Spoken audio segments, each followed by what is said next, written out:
Hi there! Isa ka bang active Pag-ibig member currently pero hanggang ngayon wala pa ring Pag-ibig MP2 savings? Kung oo, para sa yung video na to, i-share ko lahat ng dapat mong malaman tungkol sa Pag-ibig MP2 para eventually kapag napagdesisyonan mo na mag-open ng account, then fully equipped ka na kung ano ba talaga ang meron dito. So, ako personally, meron po akong account sa MP2 na binuksan ko back in 2021. Kinuha ko yung 5-year maturity. So, in 2026, makukuha na natin ang ating dividends, pati na rin yung principal amount. And gusto ko siyang i-share sa inyo dahil yung friend ko na workmate ko before sa VXI ay super hesitant talaga siya mag-open ng account. Pero nag-open na rin siya ng account eventually after learning na safe talaga tong Pag-ibig MP2. So, I hope na maging katulad ka ng friend ko in case wala ka pang account, sana magkaroon ka rin ng account. So, yes, let's dive in. Unang-una, syempre, alamin natin kung ano ba ang Pag-ibig MP2. Ang Modified Pag-ibig 2 or MP2 ay isang programa ng pag-ibig para sa mga active pag-ibig members kagaya mo na nagnanais makatanggap ng mas mataas na interes or kita bukod pa sa kanilang pag-ibig regular savings. So kung currently ay employed ka sa isang private institution, then obligado po ang ating employer na bayaran ng 50% ng ating pag-ibig contribution at ang 50% naman ay magagaling sa atin na ibabawas sa ating sweldo tuwing isang buwan or buwan-buwan. Ibig sabihin, kung meron ka ng Pag-ibig regular savings, tapos nag-open ka pa ng MP2, then dalawa na yung savings mo. So, bongga talaga. At mas mataas kasi ng konti ang kita dito sa MP2. Last 2022, ang dividends na natanggap natin or yung interest rate na natanggap natin ay 7.03%. Whereas sa Pag-ibig regular savings, I believe is nasa 6.55%. Sino-sino naman ang mga qualified dito? So, unang-una syempre ay lahat ng active Pag-ibig members. So, kung naguhulog ka ng Pag-ibig currently, then yes, pwedeng-pwede ka dito sa Pag-ibig MP2. Next is dating Pag-ibig member na may iba pang source of income bukod sa job employment. So, for example, isa kang online seller, then pwede rin yan. Pwede rin to sa mga virtual assistant, 'di ba? Kung gusto mong i-continuous yung paghuhulog sa Pag-ibig, then pwede ka rin mag-apply sa MP2 or magkaroon ng MP2 account. And then, kung active Pag-ibig member ka pero isa pa lang ang hulog mo in the last 6 months, pwede ka pa rin mag-enroll or magkaroon ng account dito sa MP2. Tapos, pwede rin po dito yung mga dating Pag-ibig member na pensyonado na, no age limit, basta merong total na 24 contributions sa membership savings sa Pag-ibig bago mag-retire. Ibig sabihin, kahit ilang taon ka pa after retirement, as long as meron kang 24 contributions bago ka mag-retire, then pwede kang mag-open ng account dito sa MP2. Magkano naman ang minimum amount para makapag-ipon tayo dito sa MP2? Pwedeng-pwede kang mag-umpisang mag-save for as low as 500 pesos. Kung nakaluluwag naman tayo sa buhay at kaya natin mag-deposit ng 500,000 pesos or more, kailangan natin mag-issue ng personal o manager's check. Ako personally, marami akong obligasyon sa buhay, kaya hindi ko rin kayang maghulog ng malakihang amount talaga. Although, mas may advantage kapag ganon. Pero ako, nag-umpisa ako, I think, sa 500 pesos. Tapos gradually, ini-increase ko siya.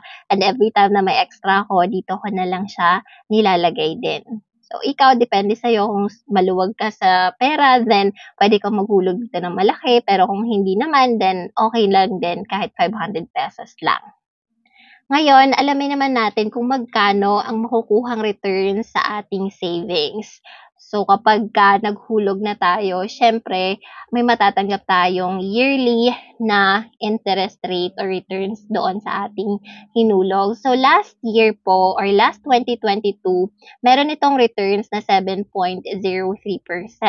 Wala pong tax. Yes, unlike sa mga local banks natin, pati na rin sa digital banks na pag-aari ng mga private companies, meron pong 20% na withholding tax yung mga savings natin. Pero, dito sa Pag-ibig, kung magkano yung 7.03% na yun, hindi yun babawasan. Walang tax po. And syempre, iba-iba ito yearly. Minsan po mataas, minsan slightly mababa. Pero around this rate lang po talaga siya naglalaro. Ilalagay ko na lang din yung image or picture ng mga interest rate previously para may reference ka. Paano mo naman makukuha ang mga returns mo? Ito yung exciting part, di ba? Kasi after years or a year ng paghulog natin, syempre, excited na tayong makuha yung dividends natin. So, paano nga ba? Via annual payout. So, kung gusto mo na yearly makuha yung interest rate mo, then pwede naman yon makikredit siya sa savings or checking account mo or sa kahit saang bangko na credited ng Pag-ibig. So, karamihan sa atin ay hindi to ginagawa yung annual payout kasi gusto nilang i-take advantage yung compound interest. So, ang pinaka magandang option na gawin ay yung option na ginawa ko. So, hihintayin natin mag-mature siya. So, after 5 years natin pwedeng kunin. So, dito, matatanggap mo lahat ng MP2 savings returns mo kasama na yung principal amount either through check or yung preferred mong bangko o kahit anong bangko na accredited ng Pag-ibig. So, sa annual payout kasi, ang makukuha mo lang doon ay yung interest. Yung principal, nandun pa rin yon. So, dito sa after 5 years, kapag nag-mature na siya, principal, tsaka yung kinita mo, yung matatanggap mo. So, mas okay tong option na to, I believe. Kasi, mas natitake advantage din natin yung compounding interest. Ngayon, hanggang ilang accounts naman ang pwede nating i-open.